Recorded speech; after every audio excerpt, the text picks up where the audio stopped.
Hey, that probably take him. Man, don't make the trick, so you know we about to turn on. Hey, what's going on, guys? I am back with another video. The reason you're watching this is either because you decided to take initiative, go to YouTube and check me out, or you're in my you're in my second period class and you have to because I'm not here. So anyway, with that being said, man, let's go ahead and dive right in. Alright, 5.5, graphing using Vertex Form. It says use the process of factoring and completing the square in a quadratic function to show zeros, extreme values, and symmetry of the graph, and interpret these in terms of a context. Guys, that's your standard right there. Let's talk about Vertex Form right here. This is Vertex Form. Alright, A indicates a reflection across the the x-axis, alright, or a vertical stretch or compression. This is transformation stuff right here. H indicates a horizontal translation. Alright, a shift left to right, that's horizontal. Alright, and then K indicates a vertical translation. Okay, up or down. So this is Vertex Form, guys. Alright. In Vertex Form, H and K is the vertex of a parabola. Alright, the main thing to focus on right here is going to be this equation that's present. And this is your parabola equation, And what we do with that, we take this equation, right there, b divided by 2 squared. And we use that to find our h, okay? So here, this is going to do an example.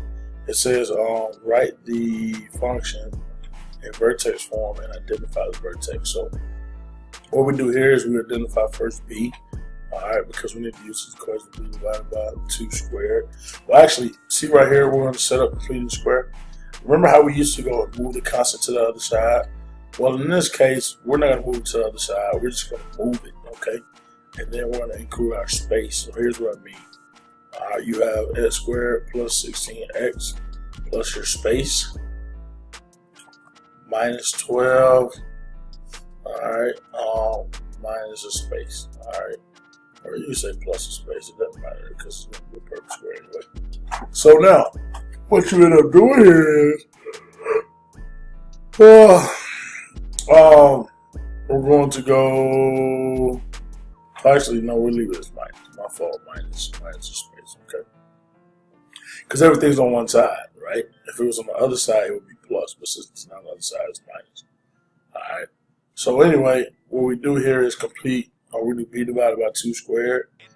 Alright, so b divided by 2 is going to be, in this case, 16 divided by 2, which is 8. 8 squared is 64. So right here, we have 64. Oh, I'm 96. Oops.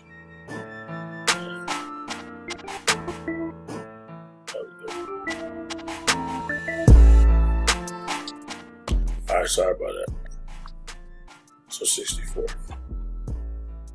So now, right here we have add and subtract. Well, right here we're going to subtract, so that gives us x squared plus 16x plus 64 minus 76. Now all we got to do is simplify a factor. Well, we simplified this right here, guys. If you remember, two numbers that multiply to give me 64 by adding 16 is 8. So it's going to be x plus 8 times x plus 8. Alright, or you can write it as x plus 8 squared minus 76, like that. Alright, so in conclusion, f of x equals x plus 8 squared minus 76. Alright, that right there, guys, is Vertex Form. Alright. Now it says use the formula and Vertex Form to graph the function. plot the vertex. Vertical line that goes through the vertex line is called the axis of symmetry. Option 1, choose an x value from each side of the x-axis. From the axis of symmetry, and use it to label. Or use a table to find 2 more options. Option 3, factor the original equation, find zeros. Then it says draw a parabola. Use the leading coefficients to determine end behavior. So H, guys, let's go back to this. H is this value right here. Well, that's not H. We got to actually solve it. All right. And then this is negative 76. So what we do is this. For H, I want to write the equation over here. F of X equals X. Hold up. Wait, sorry, I forget. X plus 8. There we go. X plus 8 minus 76. Squared minus 76. Well, so now I take this x plus 8, set it equal to 0, solve it, you get x is negative 8. Alright, that is going to be H.